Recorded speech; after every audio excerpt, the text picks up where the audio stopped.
1 Crônicas 9, 17 a 27, amém? Todos acharam? Os porteiros Salum, Acube, Talmon e Aimã, e os irmãos deles, Salum era o chefe, estavam até agora de guarda à porta do rei do lado do oriente. Tais foram os porteiros dos arraiais dos filhos de Levi. Salum, filho de Coré, filho de Ebiasaf, filho de Corá, e seus irmãos da casa de seu pai, os coreitas, estavam encarregados da obra do ministério e eram guardas das portas do tabernáculo. E seus pais tinham sido encarregados do arraial do Senhor e eram guardas da entrada. Finéias, filho de Eleazar, os regia nesse tempo, e o Senhor era com eles. Zacarias, filho de Meselemias, era o porteiro da entrada da tenda da congregação. Todos estes escolhidos para guardas das portas foram 212. Estes foram registrados pelas suas genealogias nas suas respectivas aldeias. E Davi e Samuel, o vidente, os constituíram cada um no seu cargo. Guardavam, pois, eles e seus filhos as portas da casa do Senhor, na casa da tenda. Os porteiros estavam aos 4 ventos, ao oriente, ao ocidente, ao norte e ao sul.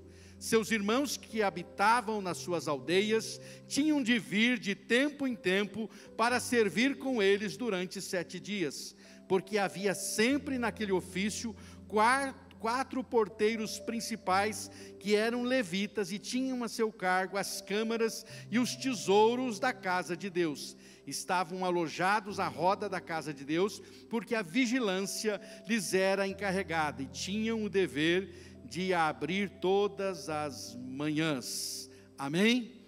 Você pode orar comigo? Então diga assim: Deus, que o meu coração esteja aberto para a Tua palavra e que eu seja transformado para a glória de Jesus. Amém. Pode assentar, querido.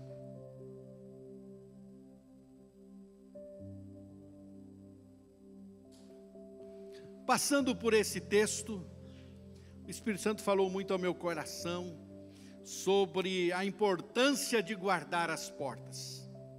O texto bíblico que nós lemos, ele nos diz que Finéias, sumo sacerdote, filho de Eleazar, e depois, mais tarde, Davi e Samuel, constituíram guardas para vigiar as portas de entrada da casa do Senhor. Antes da construção do templo era a tenda, e posteriormente no templo era para guardar as portas também de entrada do templo. O texto diz que foram alistados 212 levitas para essa finalidade, e de 7 em 7 dias deveriam ser substituídos. Eles eram postados para cuidar das 4 direções, norte, sul, leste e oeste.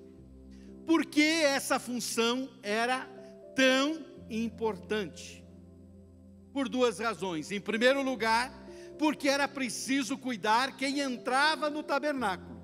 Não era qualquer um que poderia entrar no santuário para não o contaminar. Havia uma série de pessoas que eram proibidas de acessar a tenda e posteriormente o templo também. Não era qualquer pessoa que chegava ali.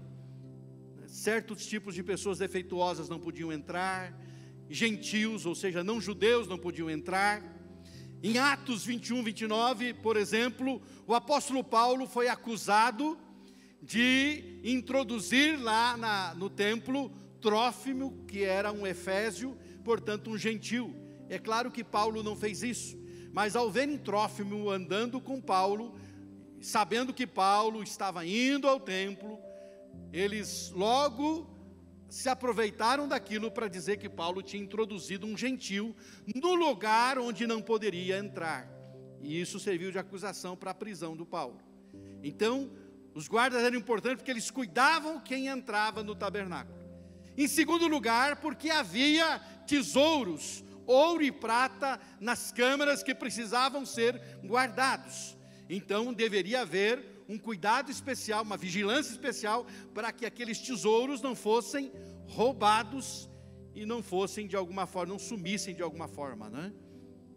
trazendo para o nosso contexto hoje, eu quero dizer que eu e você, diz a palavra de Deus, que eu e você somos o templo do Espírito Santo e precisamos vigiar diuturnamente também as portas desse santuário, também pelos mesmos motivos. Primeiro, para que não entre contaminação, e em segundo, para que o tesouro que há dentro de nós, o Espírito Santo que habita em nós, os dons, a unção, a graça, e também posso afirmar que a própria salvação são tesouros que você precisa guardar e estão dentro desse templo do Espírito Santo, que é você. Então olha para o seu irmão e diga assim: você é o templo do Espírito Santo. Olha para quem está atrás de você e diga também. Tem alguém atrás de você? Diga para a pessoa: você é o templo do Espírito Santo. Você é templo. Como templo, nós precisamos guardar, vigiar as portas desse templo. Vigiar para que não entre contaminação e vigiar para não sermos roubados naquilo que temos de precioso. Não perdermos aquilo que temos de precioso. E eu digo para você que nós temos, eu quero na verdade destacar aqui 3 portas que precisamos guardar. Vou me deter um pouquinho mais nessa primeira porta, porque eu quero discorrer um pouquinho mais sobre isso, porque ela é muito importante. E vou gastar um pouquinho menos de tempo nas outras 2, então preste muita atenção. Quais as portas que precisamos guardar? A primeira delas é a porta da mente. A porta da mente precisa ser guardada. É aqui que acontecem as batalhas, que são travadas as batalhas, é aqui que você perde ou ganha batalhas também.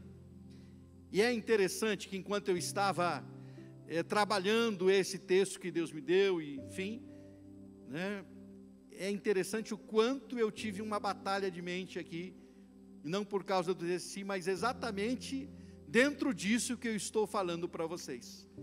Um ataque satânico assim muito forte. E é interessante como tudo acontece aqui, na mente. É aqui. Por isso, não sei se você já percebeu que nos últimos anos se falou muito de PNL. Você sabe o que é PNL? Programação Neurolinguística.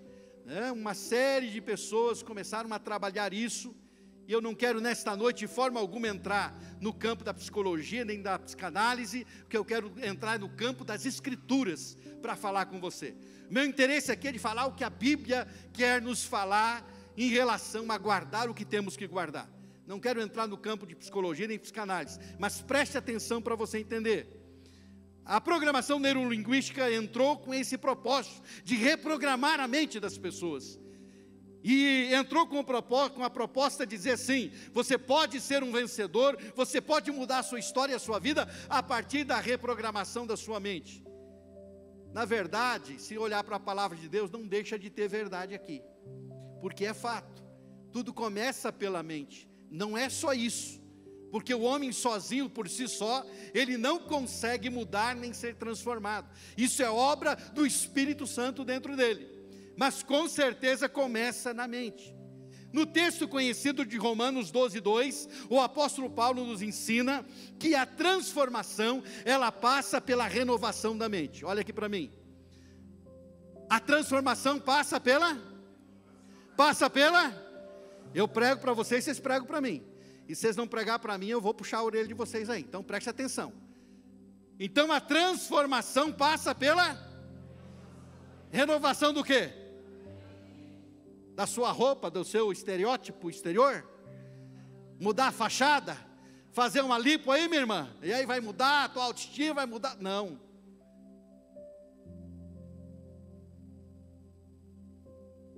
Você mudar de casa, ter uma casa mais bonita? Não vai. Passa pela renovação da sua mente. Por isso a pergunta é: em que condição está a sua mente? Você notou como a condição da sua mente muda? No momento você pode estar calmo, em paz, e no outro momento ansioso e preocupado. Por isso é muito importante conhecermos os tipos de mente e como cuidar com aquilo que entra na nossa mente. É muito importante. Há alguns tipos de mente, irmão, preste atenção. A mente alerta e pacífica é a mente que está centrada, que está focada em Deus. A mente deveria ser mantida constantemente em paz, como nos diz o profeta Isaías no capítulo 26, verso 3 do seu livro. Ele vai dizer que do Senhor guardarás em perfeita paz aquele cujo propósito está firmado em ti, focado em ti. Quem está focado em Deus, a mente focada em Deus, é uma mente em paz, é uma mente segura, é uma mente tranquila. A mente que está focada em Deus é uma mente segura e tranquila. Ou seja, quando a mente está nas coisas certas, ela está descansada. Quando você consegue colocar a sua mente em Deus, você pode descansar. E pode descansar o tempo todo, pode descansar, como eu falei semana passada, na tempestade, sem nenhum problema, porque a sua mente está focada no Senhor. Nós encontramos a mente divagante, e quem sabe aqui nesse ambiente temos algum divagando agora, nesse momento. Gente que não consegue se concentrar, gente que voa para todo lado o tempo todo, mente desconcentrada. A mente divagante, o que é divagar? É andar ao acaso, é andar sem rumo, é de um para outro lado sem ter uma direção, ser inconstante, é andar a passo lento. Muitas pessoas têm gastado anos permitindo que a sua mente vagueie, não consegue se concentrar mentalmente, por isso não tem constância, não é perseverante. Uma mente que divagueia ou que é divagante, ela não tem perseverança, ela não consegue se concentrar, falta o foco da perseverança. Permite que a mente se desconcentre, como eu disse, você pode estar aqui nesse ambiente sentado, mas a tua mente pode estar muito longe daqui, pode estar andando por aí. Mas o que fazer se eu tenho uma mente divagante? Em primeiro lugar, você tem que reconhecer o problema para tratar com ele. Não tem como você resolver nada se você não entender que isso é um problema na sua vida. Enfrentar o problema é a única maneira de resolvê-lo. Nós encontramos a mente imaginativa. A mente imaginativa é a mente que imagina. Imaginar deixa uma pessoa na indecisão. E a indecisão causa confusão.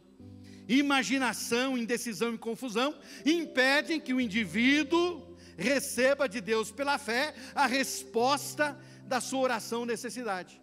Note que em Marcos 11, 23 e 24, Jesus não disse: tudo quanto você pedir em oração, imagine e você receberá. É assim que Jesus falou? Não, ele vai dizer o quê? Tudo quanto você pedir em oração, creia que receberá. Como cristão devemos acreditar e não imaginar. Eu imagino que vou alcançar. Você não vai alcançar coisa nenhuma imaginando. Você precisa crer, é isso. É interessante que o sábio, ele vai usar uma figura interessante para dizer que o preguiçoso, ele imagina coisas para não trabalhar. E tem um determinado provérbio que vai dizer assim, que o preguiçoso diz assim: um leão está lá fora, se eu sair ele vai me pegar. Então ele fica dentro de casa.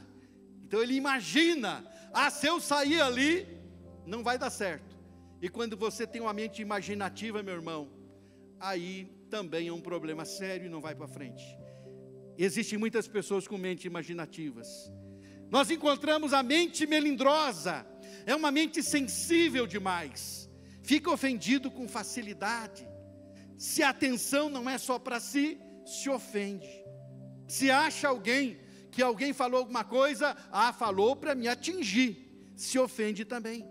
Nós temos muitas pessoas melindrosas, inclusive muitos cristãos melindrosos dentro das igrejas, infelizmente. Muita gente melindrosa, qualquer coisinha, sua mente é cheia de melindres. Aliás, é cheia de melindres até demais, em relação até um zelo excessivo para determinadas coisas, é melindroso demais. Temos muita gente assim. Nós vamos encontrar a mente duvidosa. E a definição bíblica para duvidar, irmãos, é estar em dois caminhos, implicando incerteza de qual seguir. Eu vou para a esquerda, eu vou para a direita, para onde eu vou? A mente duvidosa está sempre assim. O que eu faço? E a gente vê isso com muita facilidade. É a gente não sabendo que direção tomar, o que fazer. Muitas vezes está muito claro o que Deus quer, mas e agora o que eu faço? Eu caso, eu não caso, eu vou, não vou, eu faço, eu não faço, o que eu tenho que fazer? A mente duvidosa está sempre numa encruzilhada, sem direção, e isso é muito ruim, isso implica incerteza. A dúvida vem em forma de pensamentos que estão em oposição à palavra de Deus. Por isso você e eu precisamos conhecer a palavra de Deus, para que quando qualquer pensamento em oposição à palavra vier, você sabe que decisão tomar. Não há como ficar indeciso se você conhece a Bíblia. Não, mas a Bíblia está dizendo que eu tenho que fazer assim, pronto, está resolvido o problema. Mas a mente duvidosa, ela não consegue, porque vive na incerteza, e especialmente por não conhecer a Bíblia, deixa os seus pensamentos lhe dominarem e jogar de um lado para outro. Nós temos também a mente ansiosa. Ansiedade e preocupação são ataques à mente que pretendem nos desviar a atenção de servir ao Senhor. Algumas pessoas, elas têm tamanha fascinação pela preocupação, que poderia ser dito que elas, na verdade, são viciadas em preocupação. Tem gente que se não estiver preocupado, ele diz assim, está alguma coisa errada, eu não estou preocupado. Tem mentes assim, viciados em preocupação, tem que estar preocupado. Isso ocupa por demais a mente e a leva também para longe de Deus. E temos ainda, entre outras, mas eu vou ficar por aqui, a mente julgadora e crítica.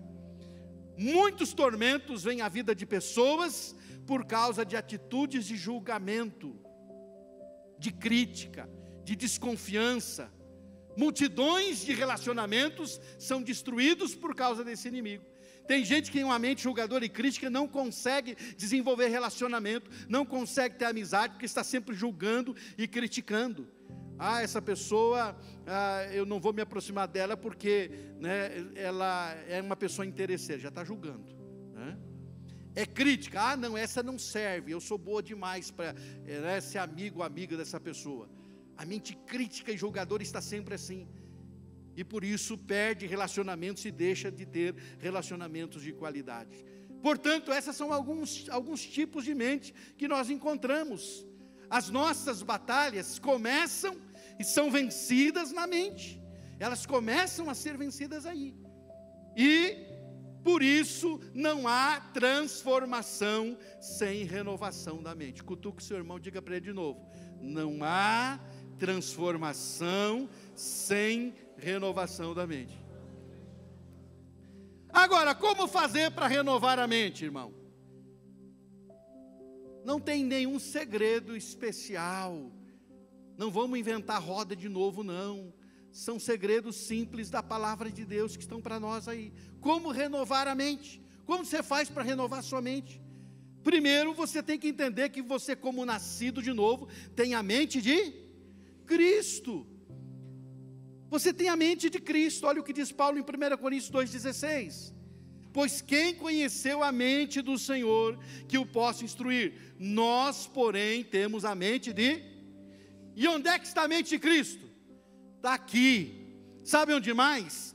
No Espírito Santo que habita dentro de você. Se o Espírito Santo está dentro de você, a mente de Cristo está dentro de você também. A palavra de Deus é a mente de Cristo. O Espírito dentro de você é a mente de Cristo.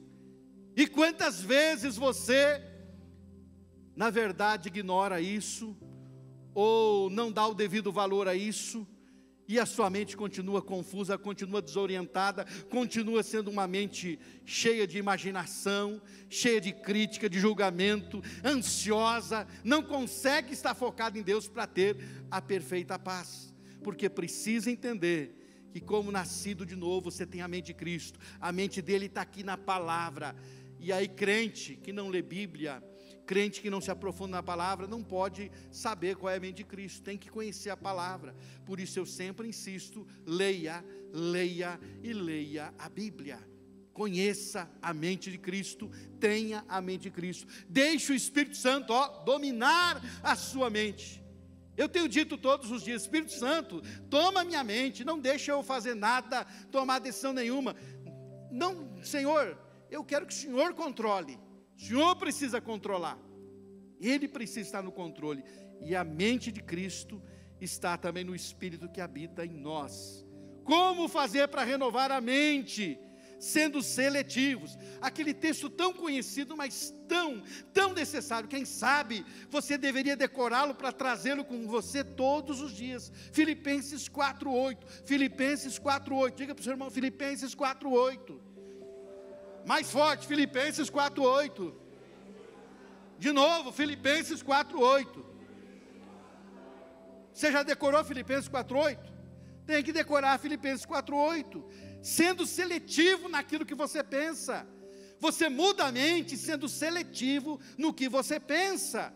Finalmente, irmãos, diz o apóstolo Paulo, tudo que é verdadeiro, tudo que é respeitável, tudo que é justo, tudo que é puro, tudo que é amável, tudo que é de boa fama, se há alguma virtude, se há algum louvor, se existe algum louvor, nisso pensai. Seja isso que ocupe o vosso pensamento. Essa receita é velha, está na Bíblia há 2000 anos aí. E você já leu 1 milhão de vezes, mas ela está aí para ser praticada. O que você não pratica não acontece. Não funciona, então começa a aplicar isso. Pense naquilo que é verdadeiro, respeitável, amável, puro, de boa fama. Meu querido irmão, no que você tem pensado? Como vai mudar a mente se o teu pensamento só está no que não presta? Se o teu pensamento está em outras coisas que não sejam boas, puras, verdadeiras, honestas e amáveis. Como? Não vai mudar. Como fazer para renovar a mente? Focando no alto. Pensando nas coisas lá do alto, não nas que são aqui da terra. Foque no céu, pense no céu, busque o céu, deseje o céu, pense nas coisas que estão lá em cima. Em 2 Coríntios 10:5, o texto que o nosso irmão Claudinei leu aqui para nós na abertura desse culto, o apóstolo Paulo diz que é preciso submeter todo o pensamento a Cristo, levar cativo, essa é as armas poderosas que recebemos, é para levar cativo todo o pensamento a Cristo. Você tem que fazer com que o teu pensamento seja cativo, seja prisioneiro de Cristo, não saia de Cristo, esteja aprisionado em Cristo, ligado a Cristo. É isso que faz a diferença. Portanto, focando no alto, você pode ter uma renovação da sua mente. 3 conselhos bem simples e práticos. É preciso entender que você tem a mente de Cristo, encher o teu coração da mente de Cristo, que é a palavra, deixar o Espírito que habita em você dominar a sua mente, ser seletivo naquilo que você pensa e focar nas coisas do alto. Isso traz renovação da sua mente. Isso muda a sua mente. Compreende isso, irmão? Compreende isso, minha irmã? Amém? Coloquemos guardas a vigiar a nossa mente. Coloquemos guardas a vigiar os nossos pensamentos. E sigamos na luta pela renovação da nossa mente em nome de Jesus. Amém? Mas é preciso também pôr guardas à porta da alma. É preciso pôr guardas à porta da alma. A alma, meu querido irmão, ela é a sede da volição, da vontade, das emoções. É interessante que há uma linha tênue entre a mente, a alma e o espírito. Uma linha muito tênue, que é difícil identificar o que é mente, o que é alma, o que é espírito. É difícil de identificar. A gente precisa parar para refletir, para poder entender. A alma é a sede da volição, da vontade, das emoções. É aqui também que se encontra o embate de muitas batalhas, porque a nossa vontade que reside na alma, ela precisa ser diariamente sujeita a Cristo. As nossas emoções precisam ser equilibradas e por isso precisam estar em Cristo. Em Cristo. Se não vigiamos a porta da alma, nos tornamos pessoas inconstantes. E nunca se diagnosticou, eu tenho dito ultimamente, nunca se diagnosticou tantas pessoas com a tal da bipolaridade como em nossos tempos. O transtorno bipolar ele é marcado pela alternância entre episódios de depressão e de euforia. Ora a pessoa está muito eufórica, ora ela está muito depressiva, ela vive assim. Mas não é só o bipolar não, tem um monte de gente assim, alternando de lá para cá, e não tem bipolaridade não, é que é inconstante mesmo. E esse é um problema sério, a inconstância é um problema sério. Nós não podemos, irmãos, viver ao sabor das emoções e da nossa vontade. Mesmo sendo nascido de novo, nós precisamos submeter a nossa vontade à vontade de Deus, e isso diariamente. É na alma que reside aquilo que a Bíblia chama de carne, de velha criatura. É na alma que reside essa velha criatura, e essa luta constante é com a alma. É aí, a sua inclinação é para baixo. A inclinação da alma é para baixo. Por isso, nós precisamos guardar a nossa alma. E como guardamos a nossa alma, querido irmão?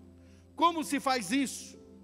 Primeiro, colocando-a no seu devido lugar. Eu gosto por demais do Salmo 131:2, porque o salmista está dizendo, eu coloquei minha alma no seu devido lugar. O que ele fez? Eu fiz ela calar e sossegar, como uma criança recém-amamentada. Como é que ele fez isso?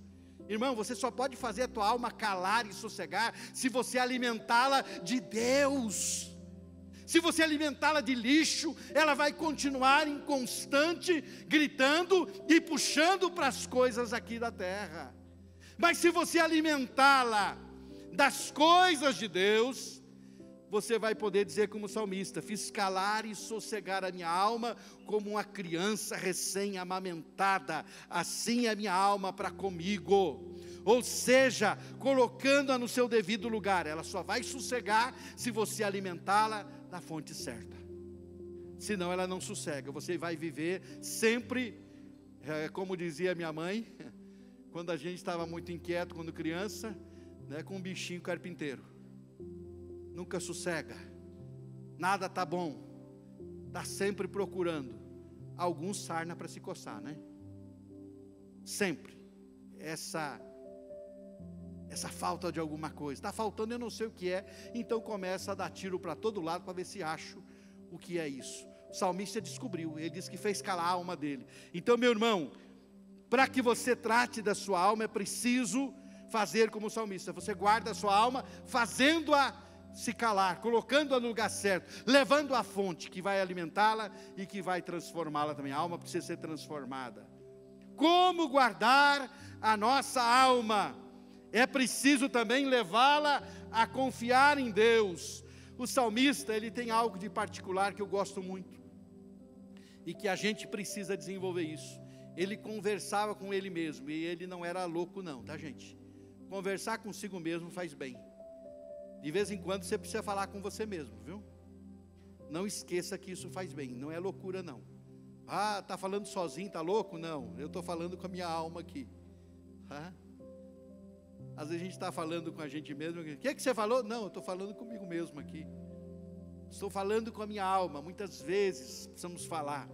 O salmista conversava constantemente com a sua alma e a levava a ter esperança em Deus. Salmo 42:5 ele vai dizer, porque está abatido a minha alma, porque te perturbas dentro de mim, espera em Deus, pois ainda o louvarei, Ele, meu auxílio, Deus meu. Ou seja, como posso guardar minha alma? Levando a confiar em Deus. Minha alma, você precisa confiar em Deus. Quando você faz isso, você está guardando a sua alma. Como guardar a nossa alma? Você pode guardar a sua alma também, meu querido, ensinando a sua alma a falar bem de Deus. Salmo 103, versos 1 e 2, o salmista vai dizer, Bendize minha alma ao Senhor, tudo que há em mim, bendiga o seu santo nome. Bendize a minha alma ao Senhor e não te esqueça de nenhum só de seus benefícios. Ou seja, ensine a sua alma a falar bem de Deus. Acabe com a murmuração.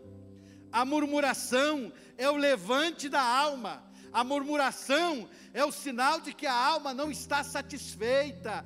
É isso que aconteceu com os israelitas no deserto. Não estavam nunca satisfeitos com nada. As suas almas estavam sempre insatisfeitas, flertando, olhando para o Egito, e isso levava-os à murmuração. A alma que murmura é a alma que não reconhece os feitos de Deus. Por isso o salmista vai dizer: minha alma, fale bem de Deus. Se você ensinar a sua alma a falar bem de Deus, acaba a murmuração. E sem murmuração a sua alma, ela vai se aquietar, pode ter certeza disso. Queridos irmãos, coloquemos guardas a vigiar a nossa alma. Levemos a nossa alma a sujeitar-se a Cristo diariamente. Como eu disse, ela é o elemento que é chamado de carne, de velha natureza. É na alma que reside isso. Por isso ela tem que ser transformada também. Por isso ela precisa também de guardas a vigiá-la, porque muitas vezes ela quer se levantar do seu velho estado e tentar impor a sua vontade. Na alma reside o que eu falei? Reside a vontade. Então onde é que vai haver sempre o levante para fazer a sua vontade? O levante vai acontecer onde? Na sua alma. Então sujeite a sua alma a Jesus, a palavra dele, né? Isso é importante. Se você guardar a sua alma, você vai evitar um monte de complicação e você será uma pessoa muito mais equilibrada e constante. Diga para o seu irmão, cutuca ele: guarda a tua alma, meu irmão.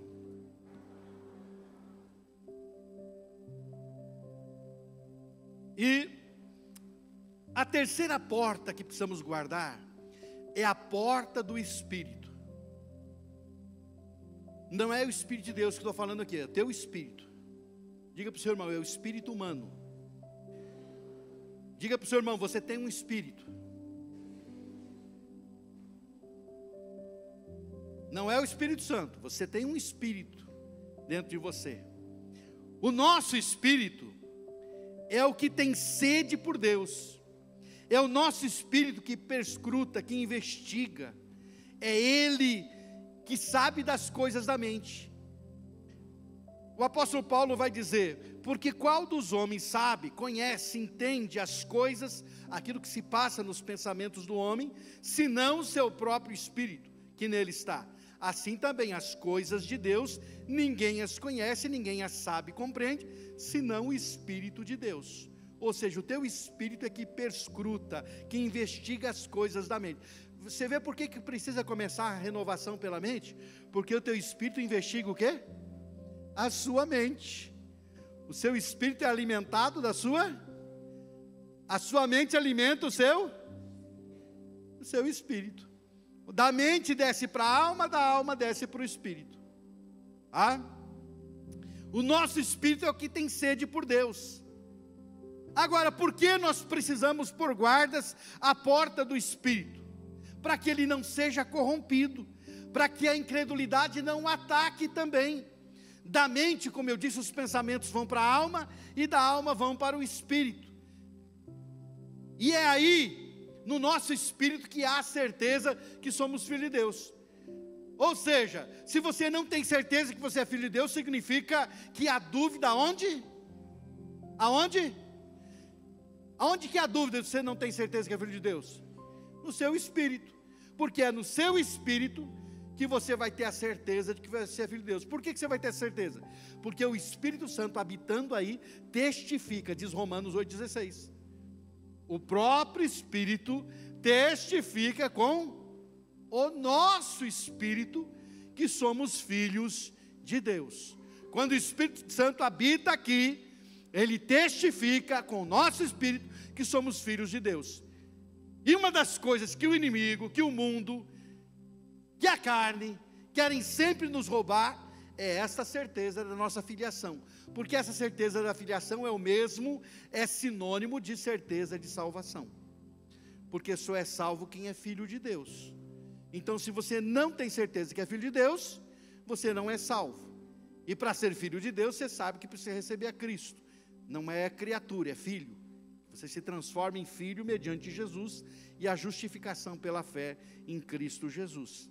Então, meu querido irmão, é preciso guardar o seu espírito, porque é ele quem tem que ter a certeza plena de salvação.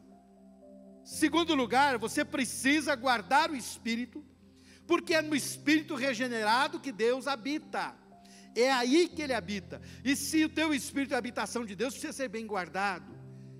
Isaías 57:15 diz: porque assim diz o alto, o sublime, o que habita a eternidade, o qual tem o nome de santo.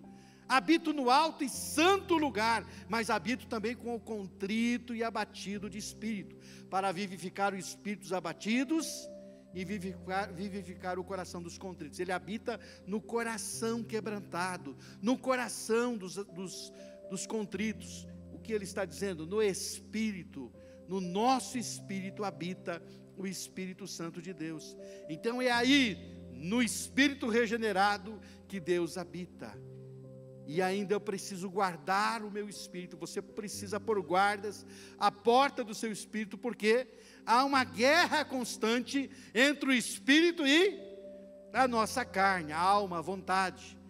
A guerra é constante, a luta é constante, a guerra é constante, a batalha é constante, e ela não cessa. Agora eu nasci de novo, não vou ter mais problema com a minha velha natureza. Você vai ter problema o tempo todo, enquanto você estiver nesse corpo de barro aí, nesse templo, esse tabernáculo de barro, você vai ter problema. Por isso que Jesus falou: vigiai e orai, para que não entreis em... Por quê? Porque o Espírito, na verdade, está... Que Espírito que ele está falando aqui? Esse Espírito está com E minúsculo. Que Espírito que ele está falando? É o seu Espírito, é o meu Espírito, é o nosso Espírito, não é o Espírito Santo. Vigiai e orai para que não entreis em tentação, porque o Espírito, na verdade, está... Mas a carne é fraca. Há uma luta constante, por isso eu preciso vigiar. E é interessante também que o Espírito Santo, preste atenção nisso, o Espírito Santo que habita no nosso espírito também está em constante luta contra a carne. Por quê? Porque são opostos entre si. Como diz Paulo aos Gálatas 5,17, para que não façais o que porventura seja o vosso querer. Interessante, em Gálatas 5,17, preste atenção nisso. Em Gálatas 5,17, quando Paulo fala que o Espírito milita contra a carne, você vai encontrar lá Espírito com E maiúsculo. Mas do que está falando então? Que é o Espírito de Deus, que habita no seu espírito, que também batalha, luta contra a carne. Está entendendo? O teu espírito, espírito humano com E minúsculo, está sempre pronto, mas a sua carne não. O Espírito Santo que habita no teu espírito, luta contra a sua carne. O Espírito Santo, com E maiúsculo, vai lutar contra a sua carne. Gálatas 5,17, vai dizer que a carne milita contra o Espírito, Espírito Santo aqui, e o Espírito Santo aqui, contra a carne, porque são opostos entre si, para que não façais o que porventura seja o vosso querer. Ou seja, preste atenção, enquanto o Espírito quer produzir o seu fruto em nós, a carne quer realizar as suas obras. O Espírito está trabalhando o tempo todo para produzir o seu fruto, e a carne está militando o tempo todo para satisfazer a sua vontade, aquilo que nós chamamos de obras da carne. Compreende isso, irmão? O teu espírito está pronto. O Espírito Santo que está dentro de você luta contra a sua carne, porque ele quer produzir o fruto dele na sua vida, enquanto a carne quer operar as suas obras em você. Por isso há essa luta constante. Então coloquemos guardas à porta do nosso espírito e trabalhemos para alimentá-lo com mais das coisas do céu e com mais de Deus, conectando cada dia mais com Deus.